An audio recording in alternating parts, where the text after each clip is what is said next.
Listening Bante, sorry I'm late. No problem. I told you what happened in my office, right? Yeah. I make sure I change everything, I wash everything. Okay.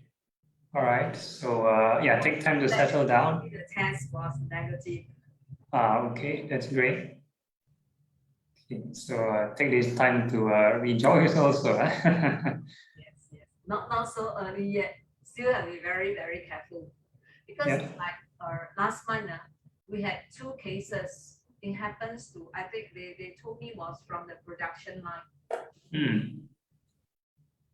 So it's kind of scary.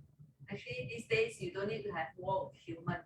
You have war with this virus is good enough.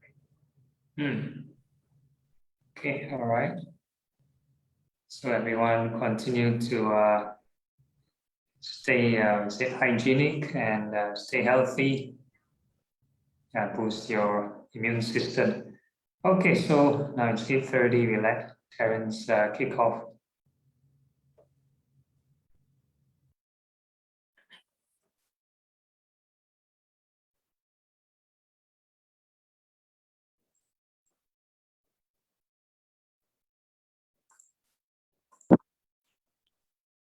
And good evening, everyone. Welcome to MSBS Weekly Guided Meditation by Phra Goh. Today is the 5th of October, 2021. We are very grateful to have with us Phra Adhibalo, also known as Phra Goh. Phra was born on July 14, 1985 and was ordained under the Thai Dhamma sect at Satipatthana Monastery, Johor, Malaysia in 2008. Bhante is currently the religious advisor to Buddhist Youth Network, Singapore, and has been conducting our weekly Tuesday guided meditation since 2020. This week, we are continuing on the not self. Bhante will be leading the homage to the Buddha and taking our 5 precepts for Buddhists. Now let's compose our minds, put our palms together, and welcome Bhante. Bhante. Okay, thank you, Terence, for the introduction.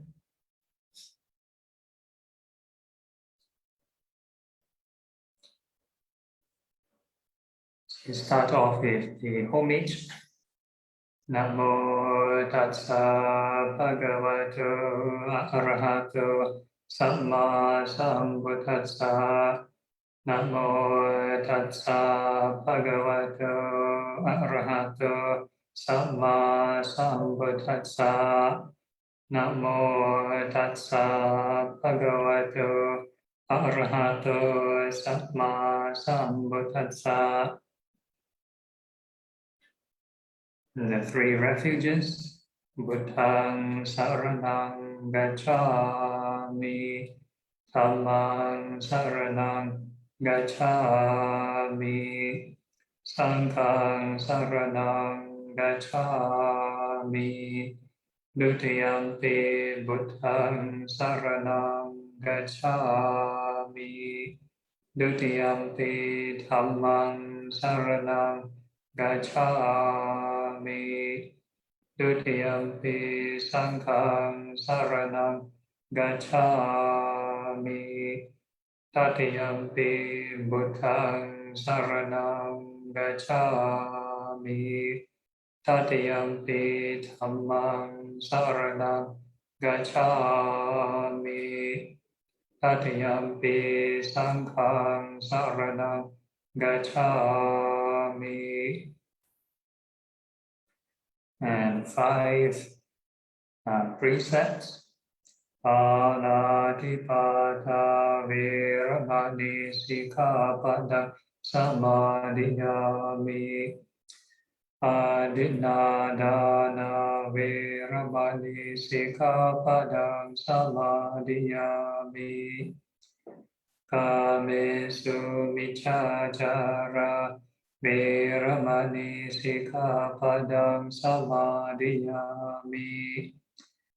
Musavada veramani sikhapadam samadhiyami.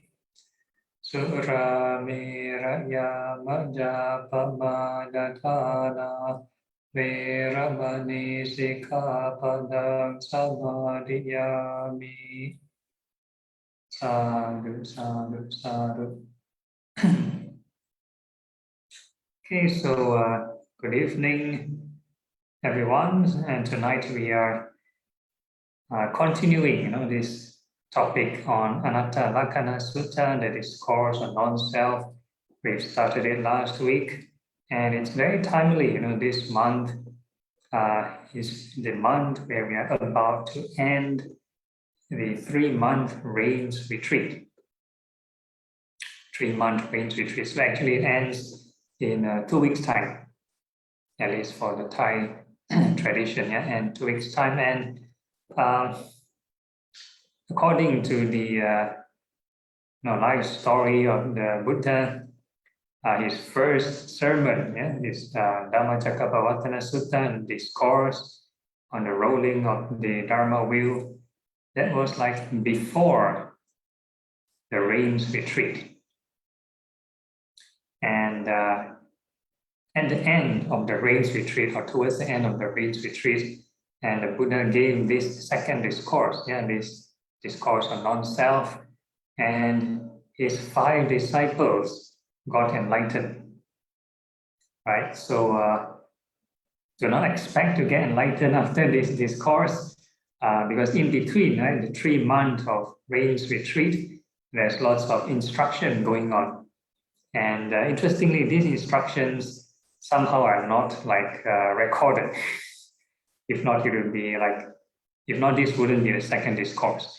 So according to the accounts of what happened, the 5 monks who are under the tutelage of the Buddha, it is believed that in the morning, 3 of the monks went for alms round, 2 remained behind to receive instructions for the Buddha to meditate, and they come back with the food and have their meal and so on. Then they practice for the rest of the day, and alternatively, the alternate days, the other 2 monks go for alms round, and the 3 monks stay behind to receive teachings from the Buddha. So they alternate, 2 and the 3, the 2 and the 3 monks. So that's how they spent the 3 months of the rains retreat. So lots of things had gone on before the Buddha gave this final strike, this final teaching to hammer the defilements and cause the 5 monks to reach enlightenment. Right. So after I've given so many talks to MSBS, may not be as effective as what the Buddha has intensely given, like every day, to the 5 monks. Okay, so let's see how far we can get. Okay, so next, we started off with the introduction, 5 monks. Next. And we also talked about the 5 aggregates, the logic behind this concept of not self. Some translators would have a different interpretation. They'll translate as non-self, or even some say no self. And in the Buddha's era, when he first started preaching this sermon, this concept publicly, right, he got into lots of trouble. Lots of other mainstream religions, right? They believe in the concept of this self. Not that the Buddhists don't agree, it's just that we use different terminology and different contexts.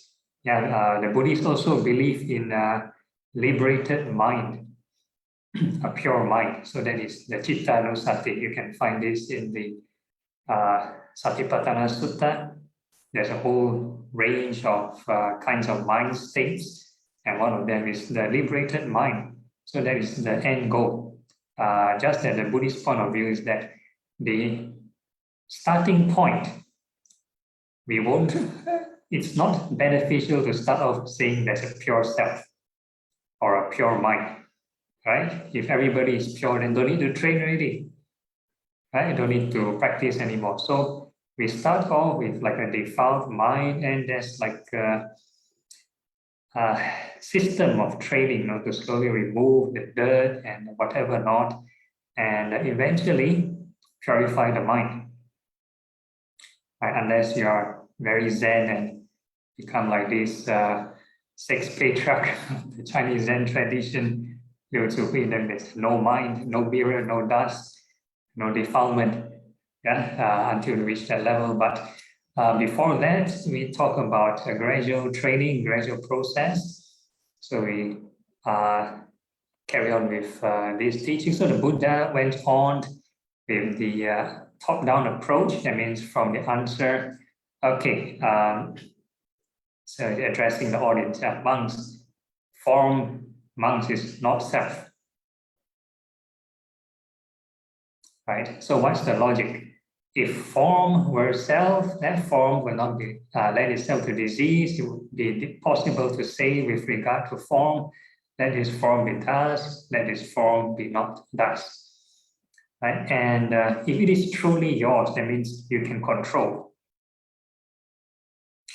Sometimes we believe, right, the body is ours because we can move our hands, we can move our head, we can blink, we can whatever. So there is like a certain control. But there are certain times, or many times, we don't control it. Some things are reflex, some things could be due to disease or certain physical impairment. We can't control certain things or certain diseases. Yeah, and can we truly say, right, this form or this body as self, truly self? Totally. So this is food for thought. I don't want you to give an answer. Yeah, okay, next. Yeah, so then the logic, right? But precisely because form is not self, form lends itself to disease, and it is not possible to say with regard to form, let this form be thus, let this form not be thus. Yeah, so like we mentioned, some things you can't control. So it is not 100% ours all the time, or we have no say in certain issues as well. Yeah. Okay, next. So likewise, feeling is not self, and the three dots represent the same logic it's presenting. You can't control your feelings, but can you feel pleasant all the time? Or can you want to feel unpleasant all the time? Or do you want to feel neutral all the time? Right, you sit here and attend a lecture or meditate for 1 or 2 hours. Can you tell unpleasant feelings to go away, to not arise? Right? So can they truly be yours to control? And if there is unpleasant feeling, why do you want to reject it? Since it is yours, can't you accept it? Yeah? And next one, perception is not self, right? So perception are the labels we give. So we normally think we are very rational people, very logical, but a lot of times we are moved. Our decision making are shaped by our feelings, our emotions. So whenever there's a pleasant feeling, let's say we meet a stranger, or this person looks pleasant looking or good looking, then we have a good impression of the person straight away, without even talking, without communicating, we have good impression of the person. So this is due to feeling. It's not rational. We just make this up. We just come to a conclusion. Okay, this is a good person, or this is a pleasant person, right? So it's based on feeling, and vice versa. If the image of a person you see it's negative, or you have this unpleasant feeling when you look at a certain image of a person, then you form this negative impression, and that's your perception. Then you give a label. Hey, maybe this person is a criminal, or this person is whatever, uneducated, low class, whatever it is. So you give a perception. The mind will give a label. based on your feeling. So we are driven by feelings first, followed by perception. Yeah, so whatever we cognize the same, whatever object, not just persons, object, same thing, is it cheap, expensive product, good quality, bad quality, so on and so forth. So the perception are labels. Yeah, we give to the object. And the next one, mental fabrications. That means the moment the thought is being constructed, the labels are being constructed, the feelings are being constructed. So these are mental fabrications. Yeah, the four elements are being constructed and being formed. Yeah, so mental fabrications. So can you tell your fabrications to stop, or have only one kind of fabrication? If let's say you're in a cold environment, can you tell yourself, I want to feel warm forever? Or vice versa, in a hot tropical environment, can I feel cold, yeah, forever? Right, so these are forms and fabrications. Okay, next. So consciousness is basically the awareness. So we talked about it last week. There's a different spectrum or depth to consciousness, right? From immoral kind of consciousness all the way to moral kinds of consciousness to purer states of consciousness, right? So we can't control it. So we have different moods, sort of mood swings. Sometimes we're angry, sometimes happy, sometimes we do certain good deeds, and we have different mood, different emotions, right? So this is consciousness. You have no control. You cannot say, can I want to have samadhi forever? Like somebody, like doing before the session started, we talk about peaceful states of mind. So it's the kind of consciousness. Can we tell this mind, this consciousness to be peaceful forever? To have joy forever? Yeah, you can't. They disappear. Yeah, they are all impermanent. Yeah, all these are the teachings. They are not self. So once we hold on to nice meditative state, then we'll think it is self, it is my identity, it is mine, I want to control. In fact, there is I used to see a viral video in the past. They were doing an experiment on this possessiveness, something like possessiveness. So they displayed two hands. One arm is your actual arm, one arm is a dummy arm. So they put a wall, and you cannot see your actual arm. So one arm is on the table, on one side on the table, your actual arm on the table, and you have a dummy arm, a plastic arm, which is also similarly placed on the side of the table, which you can view. So the other arm, the actual arm, you cannot see, right? They use a wall and block it. While the actual arm, they put on the table, both on the same position, and they try to replicate certain feelings. So they start to use a feather, two feathers, to tickle both arms. So your one arm is being tickled by the feather, your actual arm, and the right arm also, they do the same thing simultaneously. So after some time, they do the same stimuli to both hands, and over some time, the test subjects, there's a number of people being tested, same response. So all of them will start to have attachment. They believe that the dummy arm, the plastic arm, is as though it is their arm. So out of nowhere, after some time, they were playing with all these different sensations of the hand, and the experimenter, right, they took a hammer and hit the dummy arm, the plastic arm, and they got a shock. They start to feel the pain.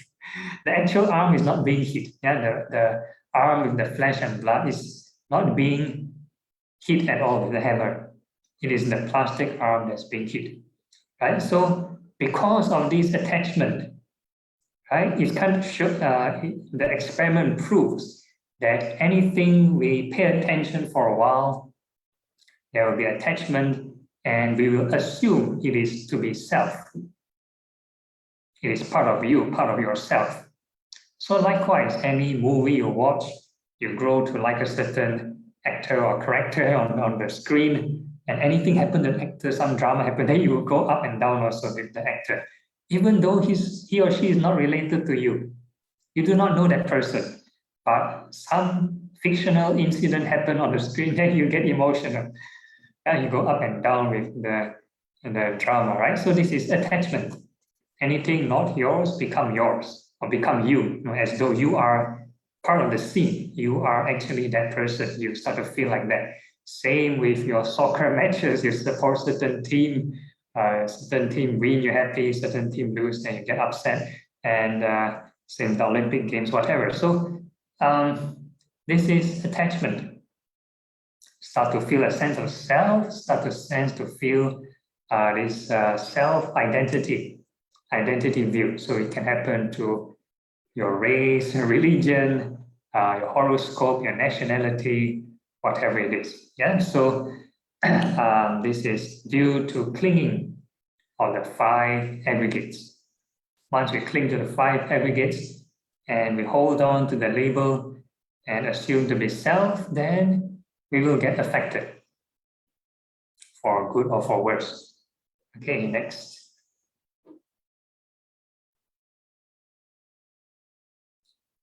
Okay, so and the Buddha is trying to work through the logic. So now this is the ground-up approach. Ground-up approach. Earlier on, the logic is the Buddha set forth, in science, they start to give a hypothesis first. And if the hypothesis is true, then eventually become theory and become a law, right? But earlier on, in the first few paragraphs, the Buddha is like stating the fact. Straight state the principle, the law.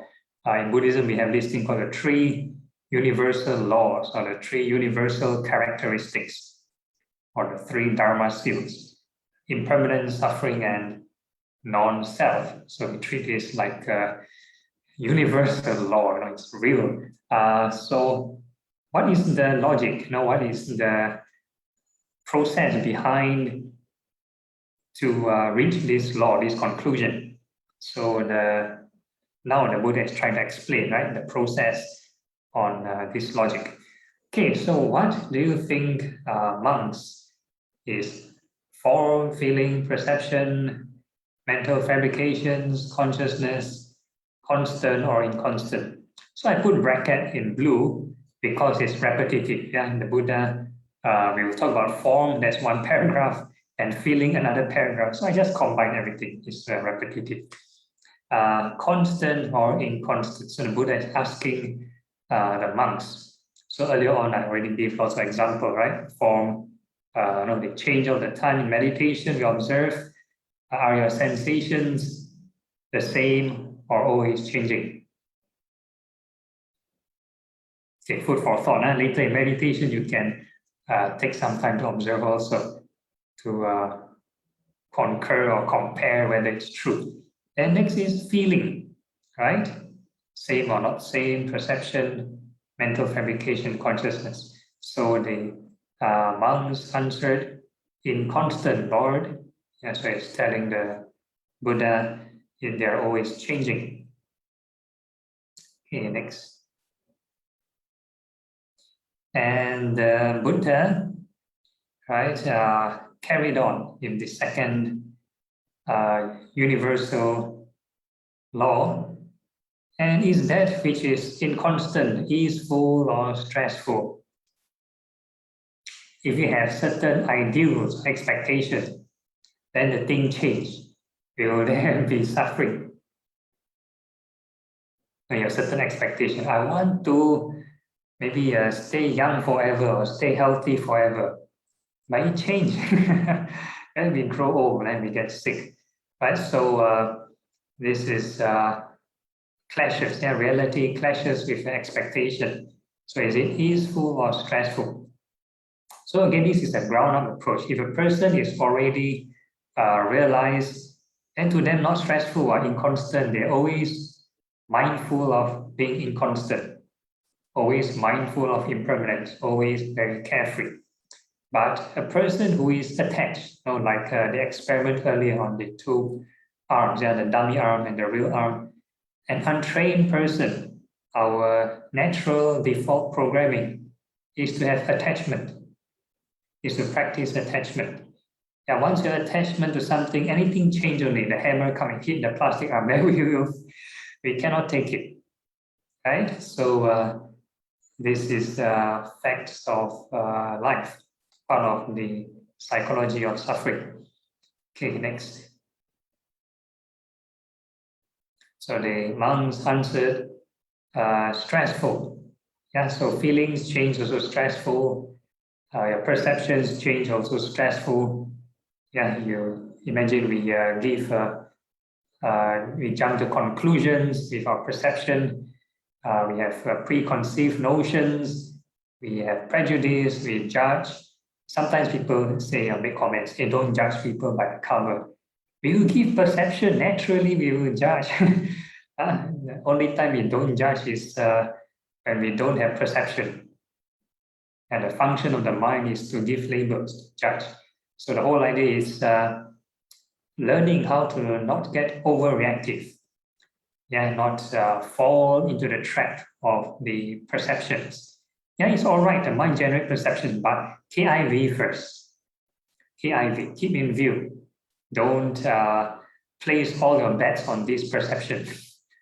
And don't place all your bets on this conclusion.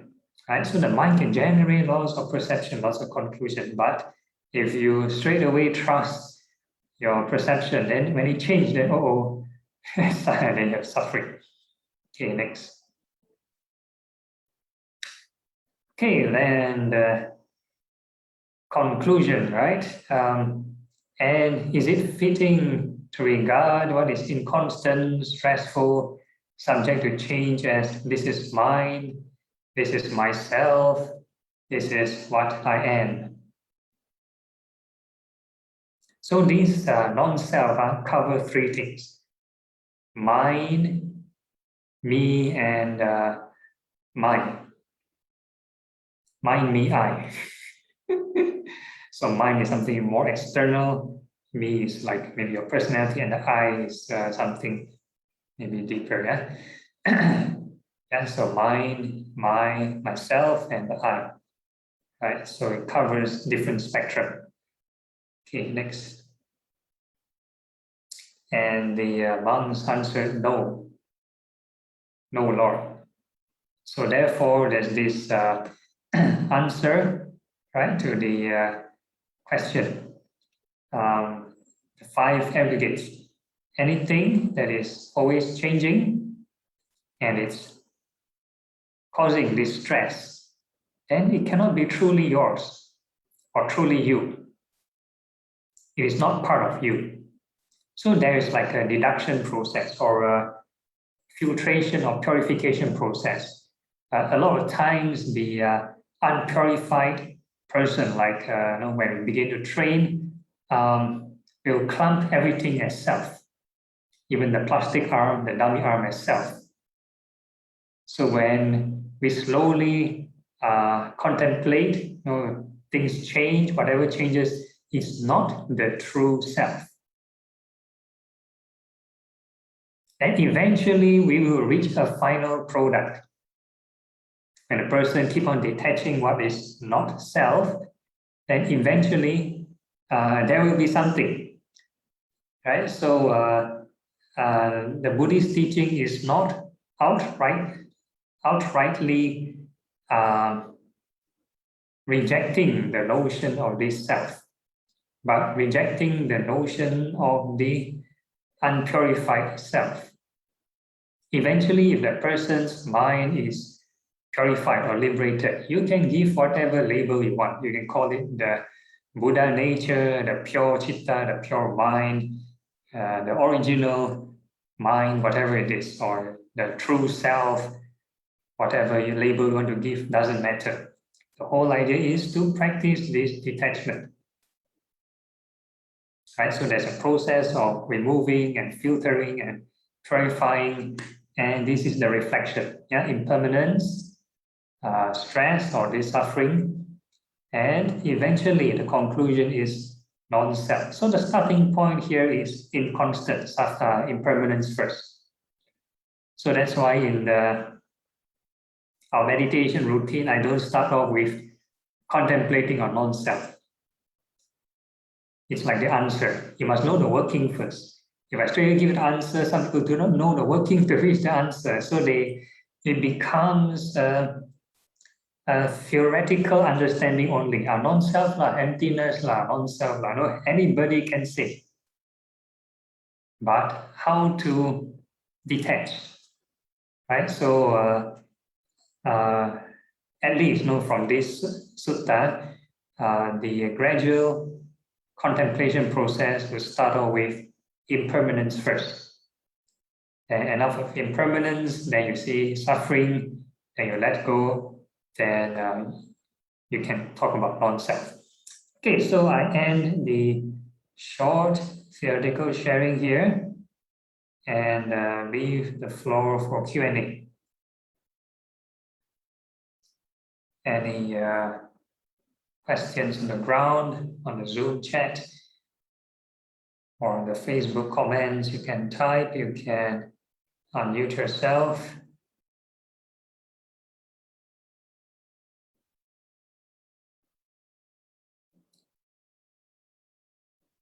So this is part of self-discovery or non-self-discovery. Very profound topic. How many of you are from very young, then you start to question on this self? Who are you? Why do you feel that you are you? Yeah, never. You just treat, hey, I law, real law, that's that's a true thing, right? So yeah, very deep. So this is in a way, if you are first timers listening to this teaching, then it'll be quite controversial teaching, contradicts this notion of self. Yeah, hopefully leads to deeper self-discovery. Okay, any questions, or everyone's stunned, still digesting? Yes, Terence. Yeah, I think theoretically it's easy to accept, but the practicality not so easy. Yeah, correct. Yeah, that's true. We know it's the anicca, dukkha, anatta, everything, but once you face the issue, you think it's the self is there. Yeah. So this one needs practice observe. How the reaction with greed or hatred causes this sense of self to grow. But say if you really practice, do you mean that whatever happens, you just let it go? We don't label it, we don't judge it, we don't do anything. It's not don't do anything. It's more of emotional detachment, and the mind won't attach. So you still can do your task. You need to do your duties and whatever responsibilities. It's not that somebody maybe let's say your kitchen is empty and no food. They say non-self don't need to eat long. Cannot be, right? So you carry on. You need to feed yourself. Conventionally, feed yourself, but emotionally, you're all right. Yeah.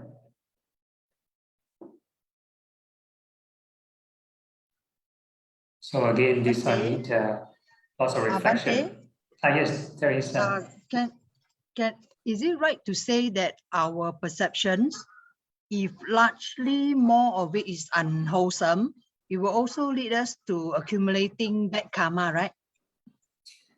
Yeah, if we react, okay, if the initial thought that appears pop up by itself naturally, then that would be old karmas ripening.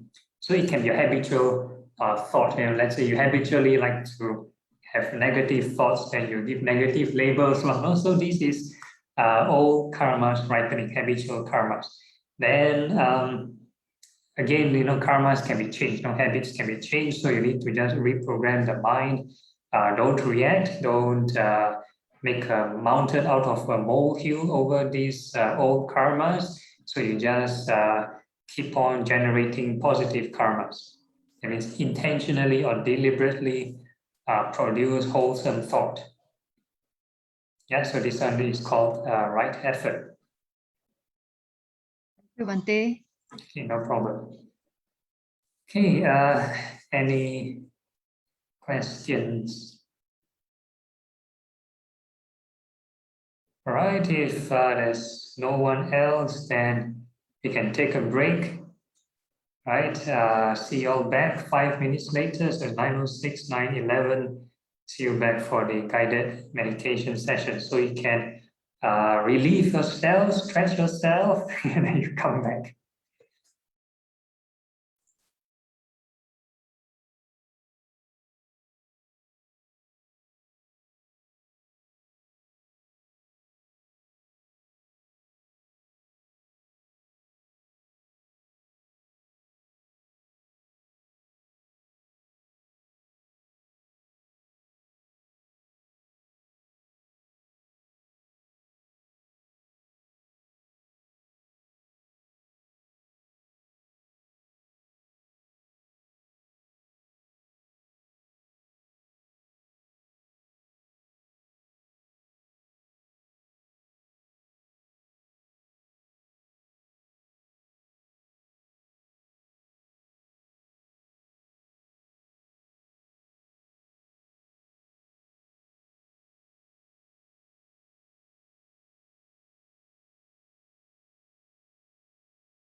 Okay, I'm back. I saw a question from the chat.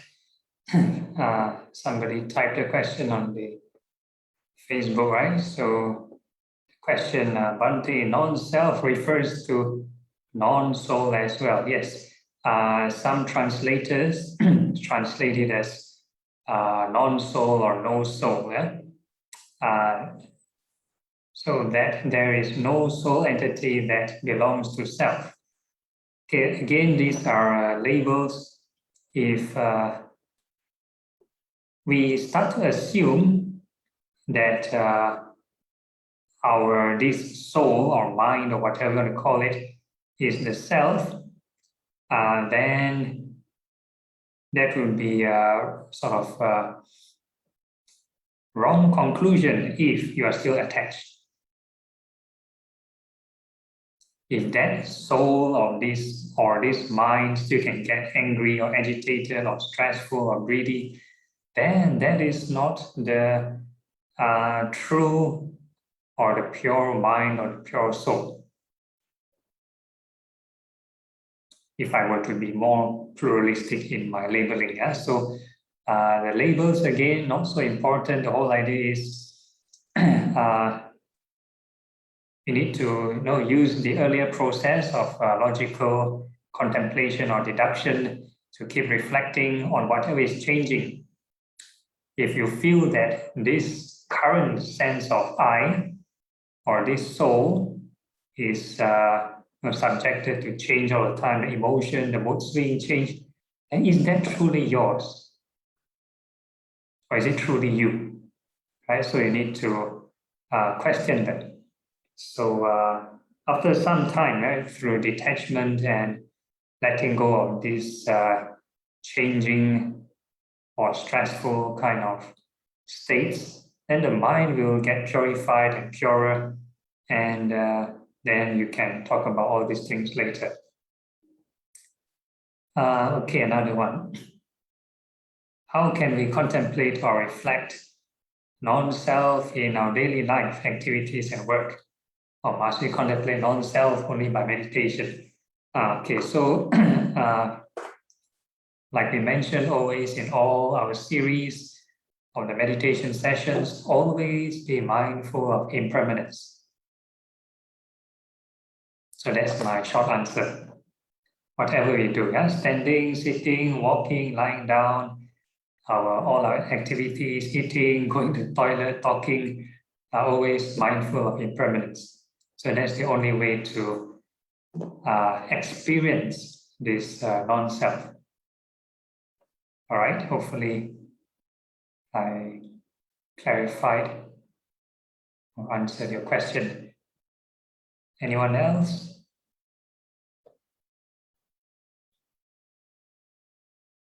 Okay, if not, we can start. So it's like 9:13 already. So we can first mute yourselves. Those are present, if you want, you can turn on your video.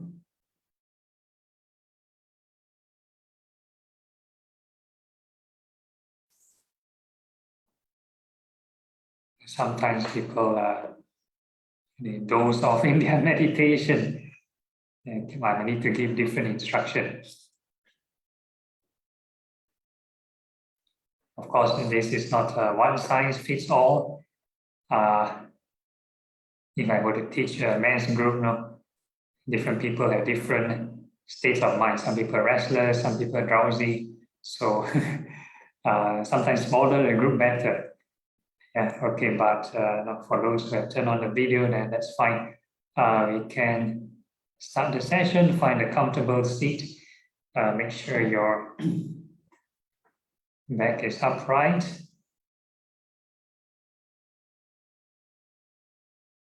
And your body relaxed.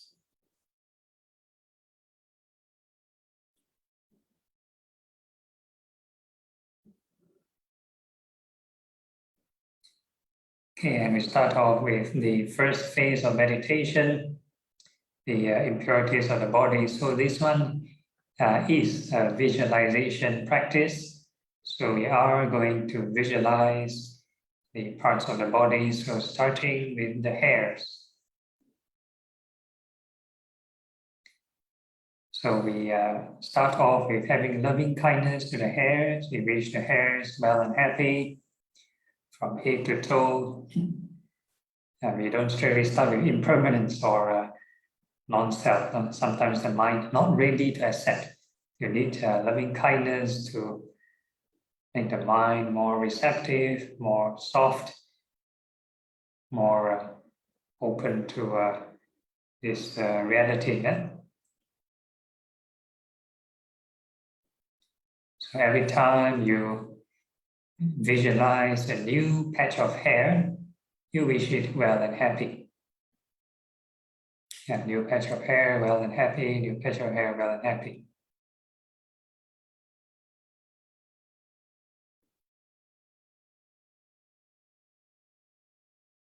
So you do this, all the hairs from head to toe.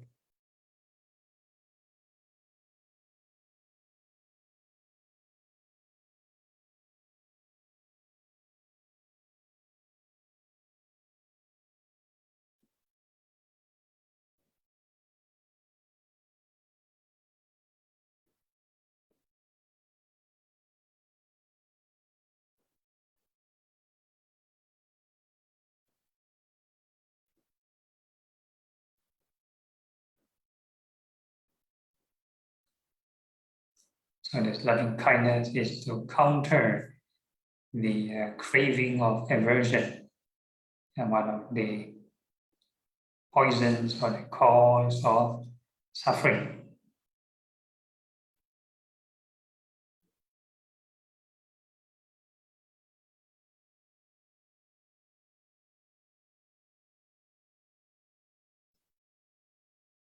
And you can observe by reducing this, or rather softening this mind, or reducing this aversion, the mind get more peaceful.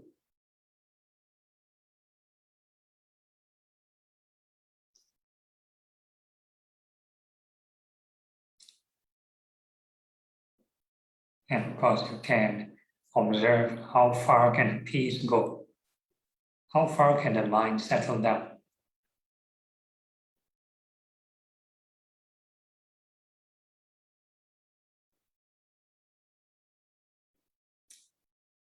Keep generating this loving kindness to all the hairs until the point where the mind cannot settle further. Yeah?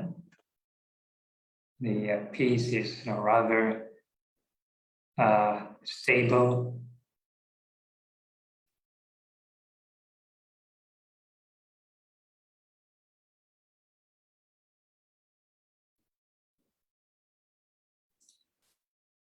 And we can move on to contemplate on impermanence. All these hairs go through birth, aging, sickness, and passing away. So you just think of the hairs growing and falling, growing and falling. No need to over-imagine how you comb your hair, how you shower, no need. Just hairs growing and falling, many cycles of birth and death.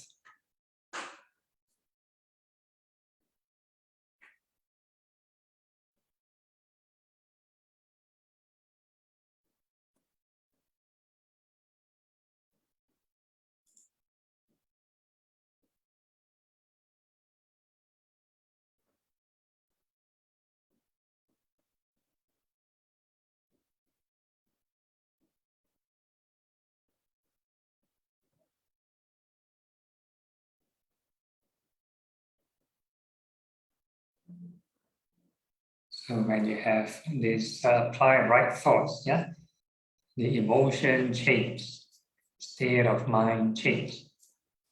So can this emotion and this consciousness, is it truly yours, truly self? Are the feelings truly yours? So in Buddhism, we talk about cause and effect. Yeah, the cause is because you apply certain thinking, and the effect will produce certain emotions or certain feelings.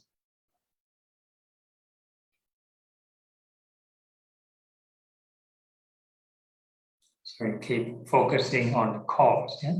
Keep planting the seeds, reflect on impermanence, hairs growing, falling, growing, falling.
In Buddhism, yeah, we have this, we call the Nibbana mind, which is unconditioned, unchanged, unborn.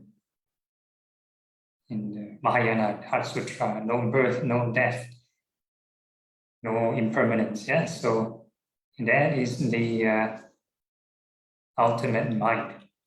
So before that, anything changing, after you come out of the meditation, the peace gone, then that's not the ultimate mind.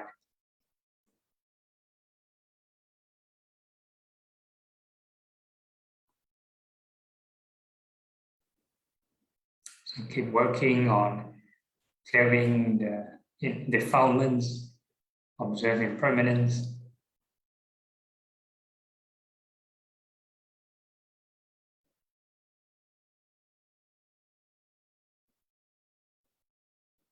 And through this short hair visualization, then we can also reflect, are these hairs truly self?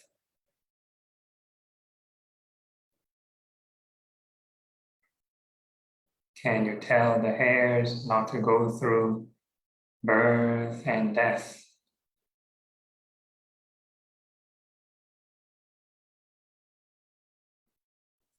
And likewise, the feelings and your states of mind and your perceptions throughout the entire process of the contemplation towards the hairs, are they truly yours? Yeah? Can you control and tell them same emotion all the time?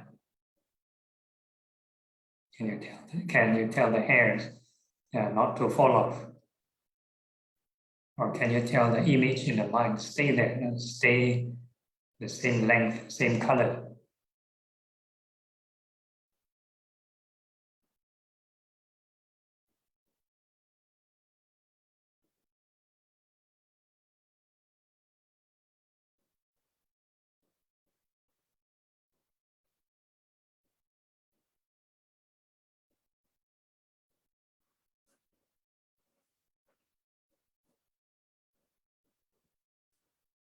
So anything that you want to fix, you want to fixate, maybe the length and color of the hair in your imagination, but the mind don't agree with you.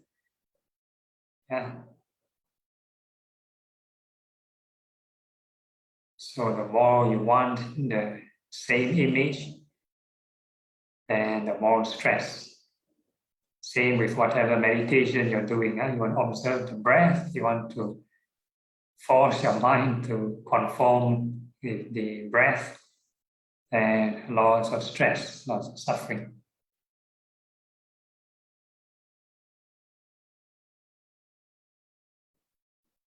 So the only way is keep reminding yourself of impermanence.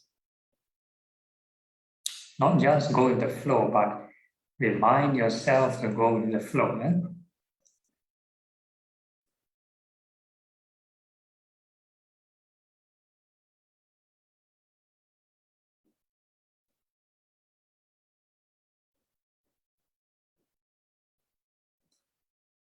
Okay, and the next part of the body, we are visualizing the nails, fingernails and toenails. We wish them well and happy.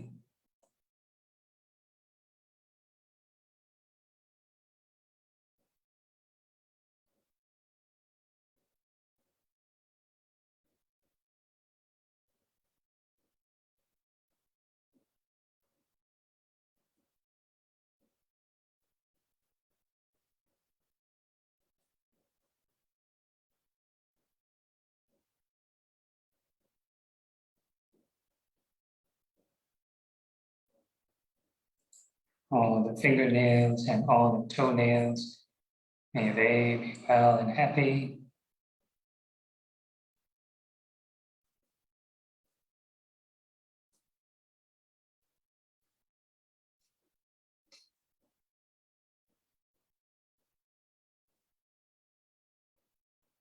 And all these nails go through birth, aging, sickness, and passing away. So you think of nails growing and falling, many, many cycles.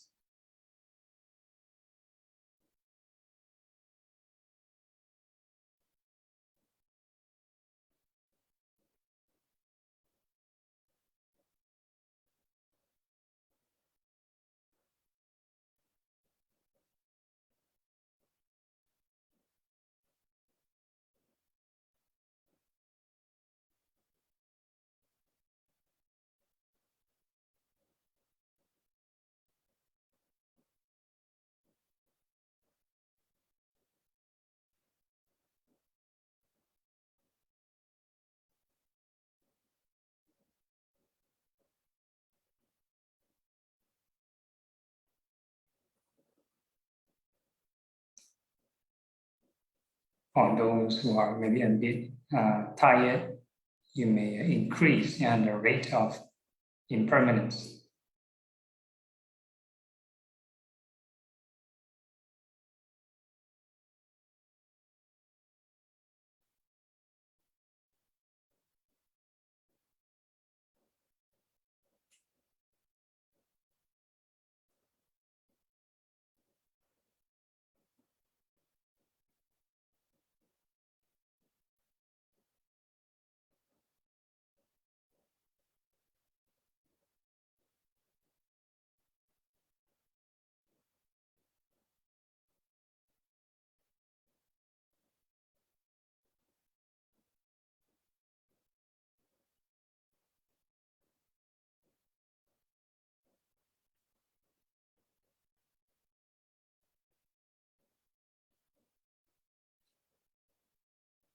So as always, I mentioned the idle mind. You cannot let the mind autopilot. An idle mind is the workshop for the devil. Once we just do nothing only, and the mind will be carried away into the 5 hindrances. So we need to keep on reinforcing, reminding ourselves constantly, close to every second, these right thoughts. Yeah?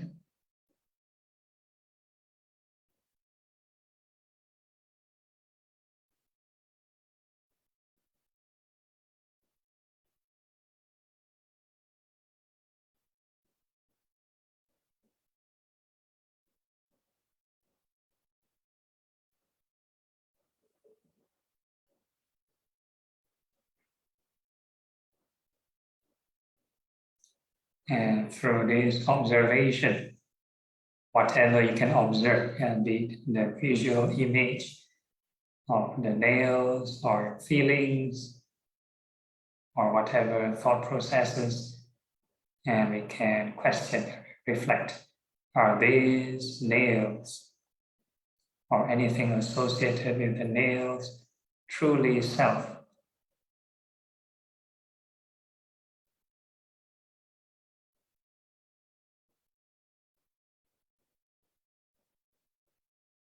Can we tell the nails not to go through birth and death?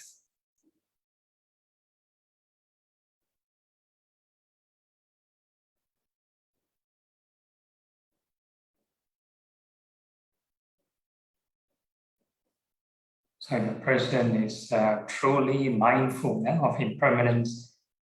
If let's say there's a imaginary imposition of a hammer coming in and hitting your nails or your finger, you won't get shocked or feel pain. Some people, let's say they meditate, then they suddenly enter maybe samadhi or concentration, then they feel shocked, surprise or emotional change, and they get out of the meditation, feel scared. Yeah, because not mindful. So you need to keep mindful of impermanence all the time.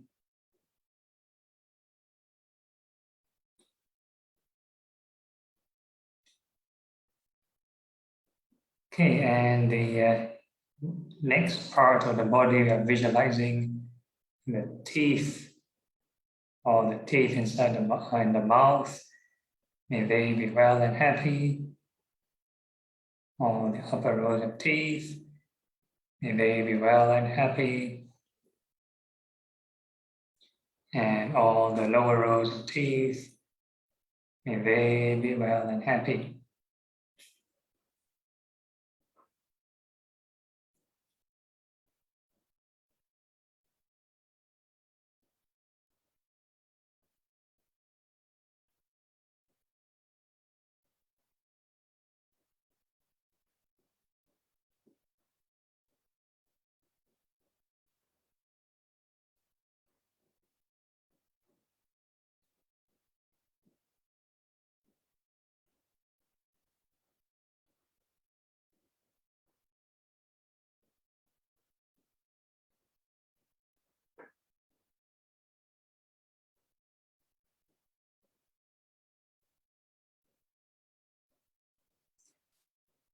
And all these teeth go through birth, aging, sickness, and passing away.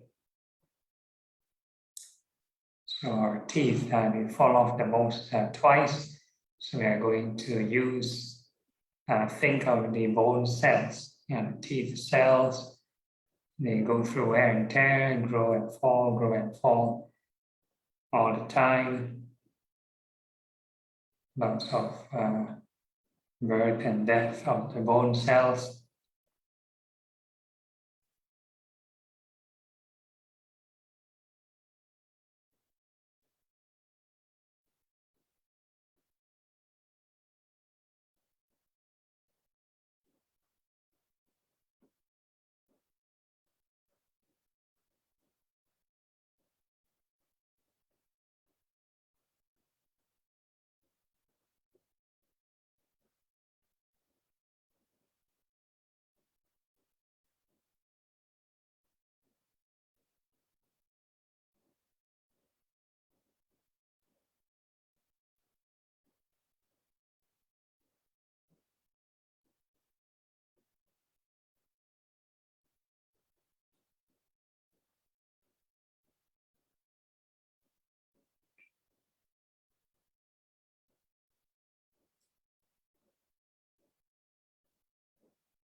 Then we can ask ourselves, through this observation, are these teeth, be it physical imagery or feelings or mental, are they truly self?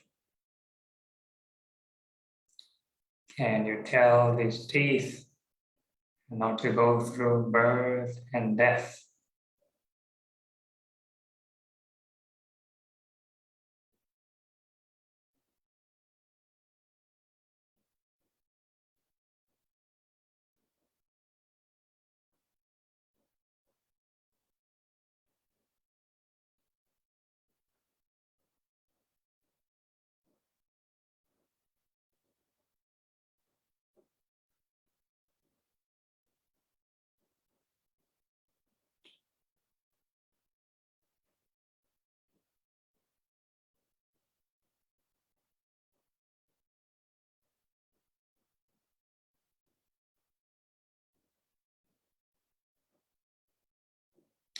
And the next part of the body, we are visualizing the skin. And we wish all the skin from head to toe well and happy. So the skin being a large area. Whenever you think of a new patch of skin, and you need to wish it well and happy. New patch of skin, well and happy. New patch of skin, well and happy.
And all the skin go through birth, aging, sickness, and passing away.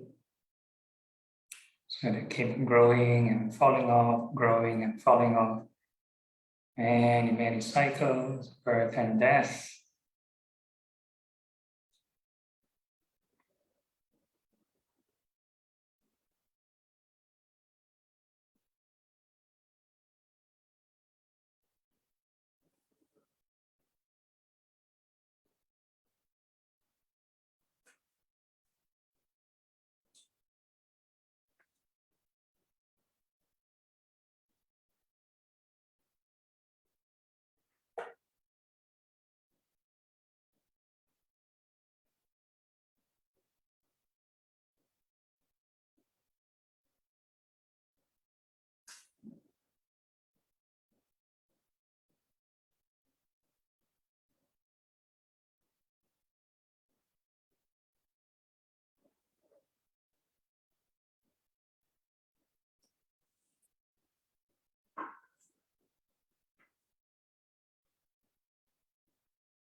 And we can reflect and asking ourselves through this observation, this process, are this skin truly self, or any mental states associated with the skin, are they truly self?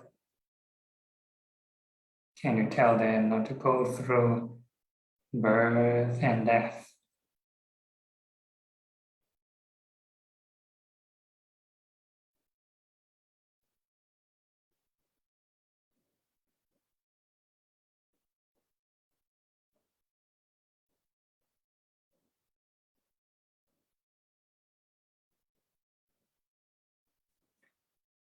So this mind and matter, yeah, the five aggregates are together.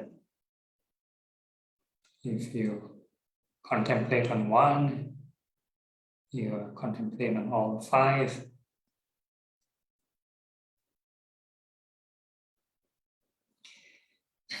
Okay, then we move on to the next phase of meditation. This is radiating loving kindness. So for this routine, no visualization required. This one we use spatial training, use the sense of feel the sensations. So we are now wishing all beings in front, well and happy. So basically we wish all the sensations in front, well and happy. Don't have to push your attention. However far your attention can embrace all the sensations within that field, just wish it well and happy.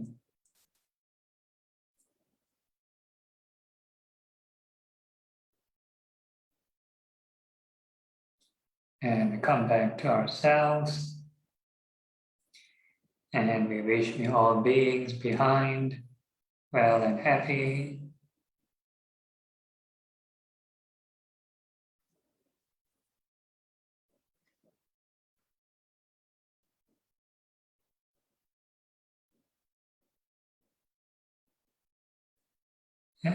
And we come back to ourselves. Next, we wish me all beings on the left, well and happy.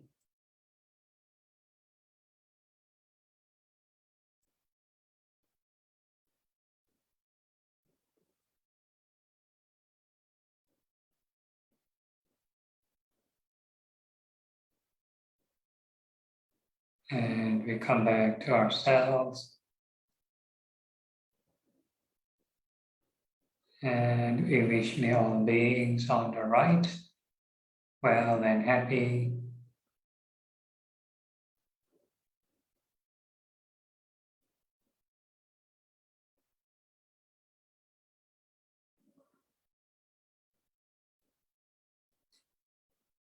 And we come back to ourselves. And now we wish me all beings above, well and happy.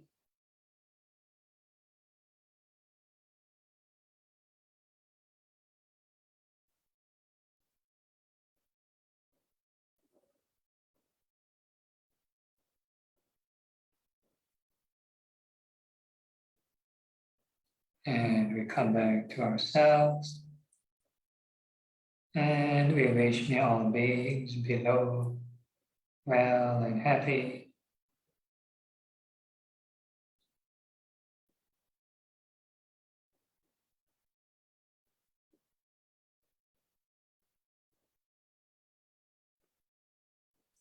And we come back to ourselves. So this time round, we are suffusing this entire body with loving kindness. We wish the entire body well and happy. All the sensations in the body, may they be well and happy. So whatever sensation that arises, wish it well and happy. So these sensations can be categorically classified into the 4 elements. So the earth element represents hard and soft sensations, maybe any tension, any stiffness, right? That would probably classify as that. Fire would be hot and cold sensations. Wind element, fast and slow movements. Could be your breathing, can be your blood circulation, heart pumping, whatever it is, any kind of movement. It can be even your mental movement. Yeah, the area of your attention, how your attention moves around. That could be the subtle wind element. And water element would be moist or dry kind of sensations. So whatever sensation arises, wish it well and happy. No need to purposely generate them. Don't cling on to them and don't push them away.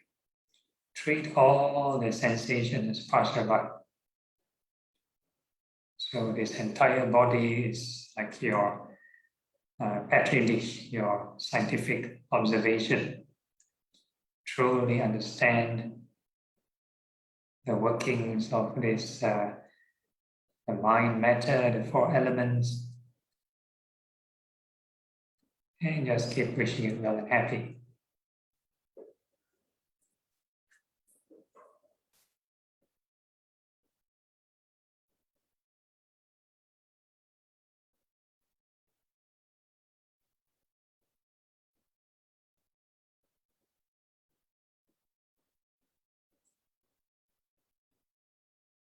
Who is the one that asked this element to arise?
Okay, so this is the restricted form of loving kindness within the confines of the body. So now we are expanding the mind, yeah? Training this boundless loving kindness, and we are wishing all beings in all directions, may they be well and happy. So no need to conjure any image, no speculation on how many humans on the planet.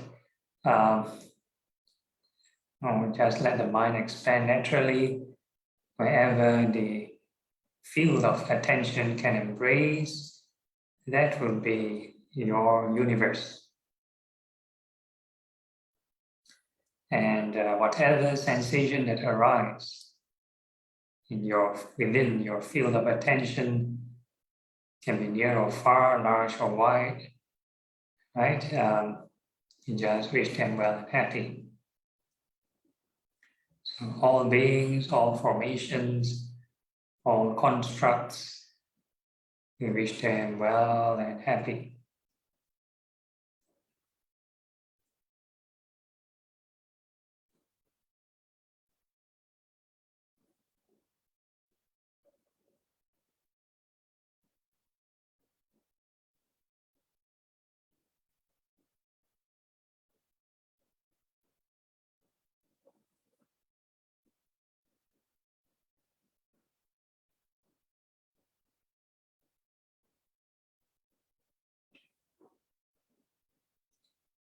Or keep generating loving kindness for every formation, yeah, mental formation, any sensation arising, wish it well and happy.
the more skillful thoughts you generate, the calmer the mind should get.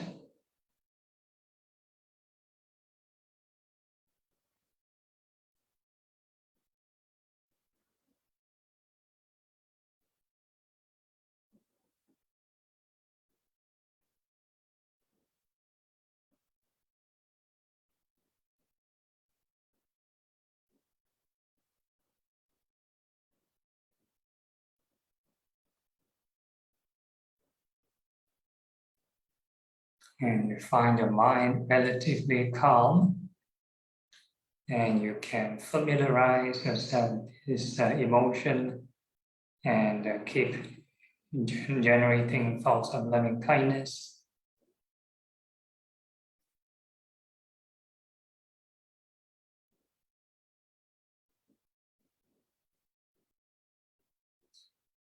And this will be the cultivation of loving kindness through the concentration route.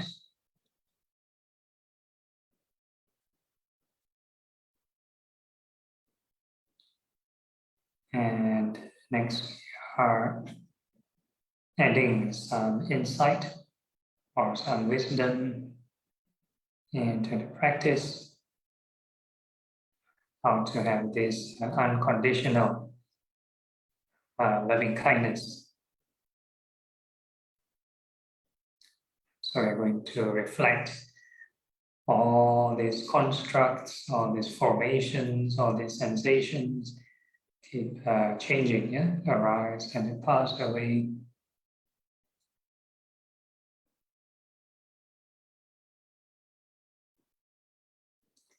All beings change. Can this love still remain unconditional? So all like this, don't have preconceived idea of what is this emotion is like. Just observe the impermanence and whatever the emotion evolved to, and that will be the combination of wisdom and this love.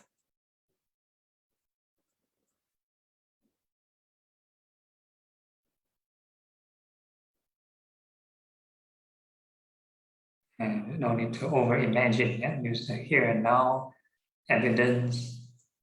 Every sensation arise, pass away. No need to over-imagine, oh, how many years down the line this person will change, this person will pass away, and so on. No need. Just here and now.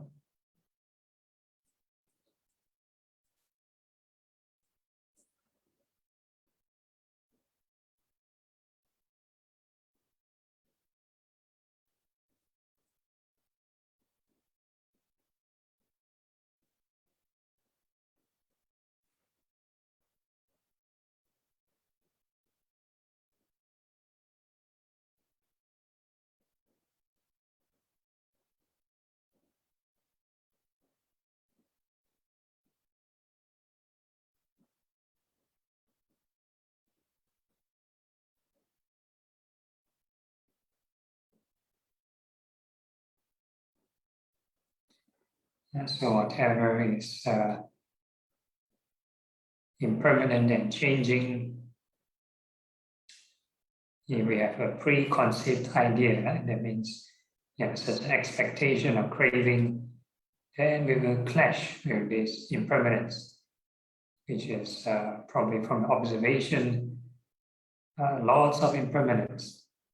So lots of suffering and lots of fighting. But with wisdom, we are acknowledging this impermanence, reminding ourselves this is impermanent, so that we can slowly detach what is unrealistic.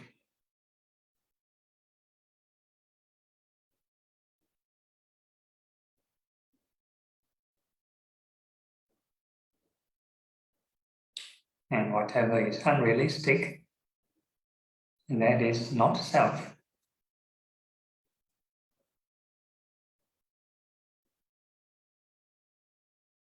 and whatever is lead to suffering and stress, and that is not Dhamma.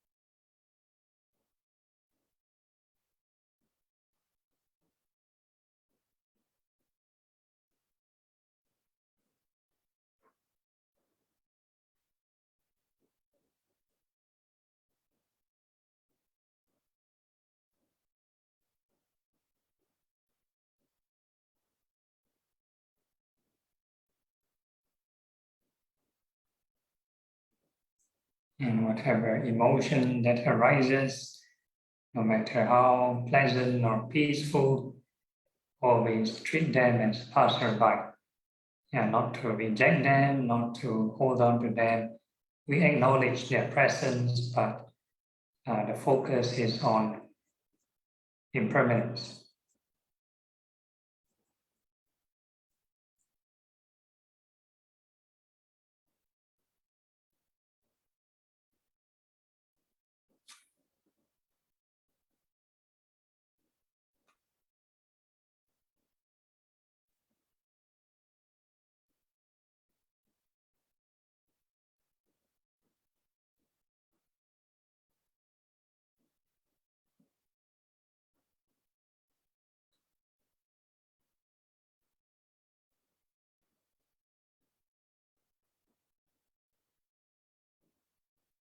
So all these sensations are the four elements, they are form, and this form comes together with all the mental aggregates, feeling, perception, mental formation, and consciousness. And consciousness can detect the elements, or rather the area of your awareness is dependent on your elements. Yeah?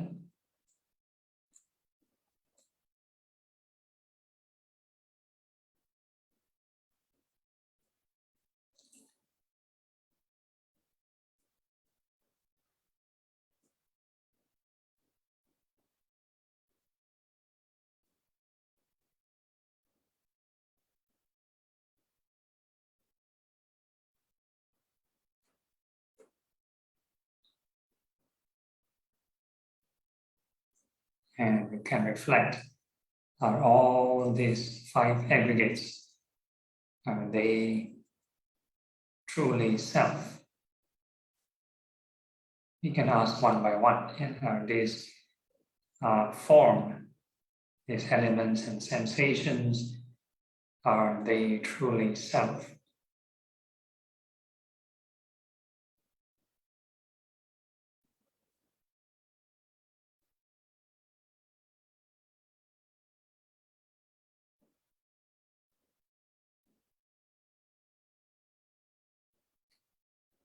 And the feeling, yeah, we can ask feeling, are they truly self?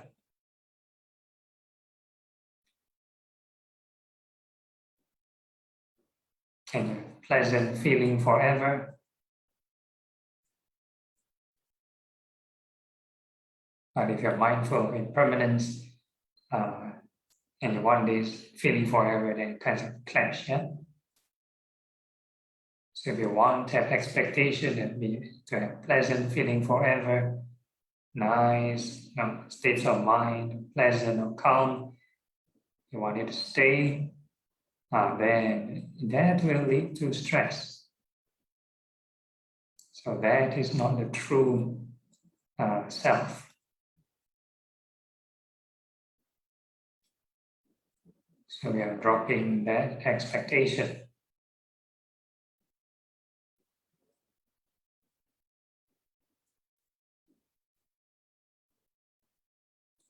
drop that expectation. It is only through this impermanence. Yeah.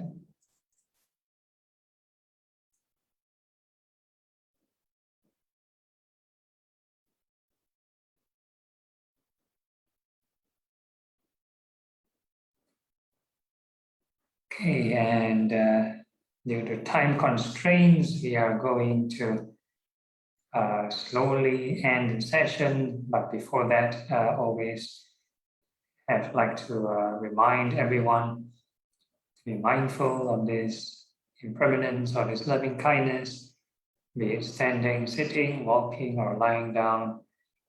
Right, and with that in mind, we can gently open our eyes. We end the formal session, but informally, we still can practice mindfulness. Okay, and those who have opened their eyes, any questions, any problems?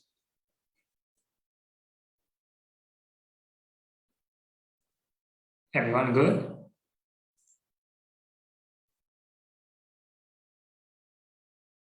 Okay, so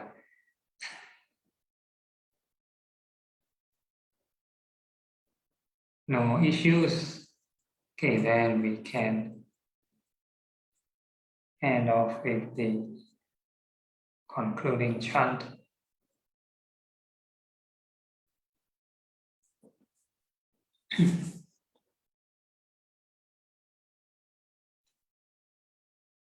And dedication of merits. Akasata Jakumata Devanaga Mahitika Punyantang Anumoditva Tirang Rakatu Loka Sasana Etavata Champihi Sapada Punya Sapadang Sabe Deva Sabe Buddha Sabe Sata Anumodantu Sabha Sampati Siddhya.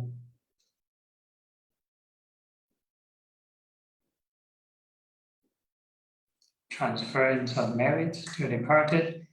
Idam vinyatina hotu, sukita hotu nyatayo. Idam vinyatina hotu, sukita hotu nyatayo. Idam vinyatina hotu, sukita hotu nyatayo. And aspiration, imina punya kamina, mame bala samagamo. Satang samagamo hotu yavani dana patiya. Sadhu, sadhu, sadhu. Okay, and see you all next week. Any announcements from Terence? You all can join the meditation by Monday tomorrow also. Yeah, tomorrow there's one day retreat. Zoom retreat by this Metta Lodge. We'll be talking about the same topic on non-self again. If you're interested to deepen or recollect or redigest what's been said, you can attend tomorrow's session. All right? Okay, good night. Good night, Bante. Okay, bye. Thank you. Thank you, Bante. Good night. Good night. Good night. Good night.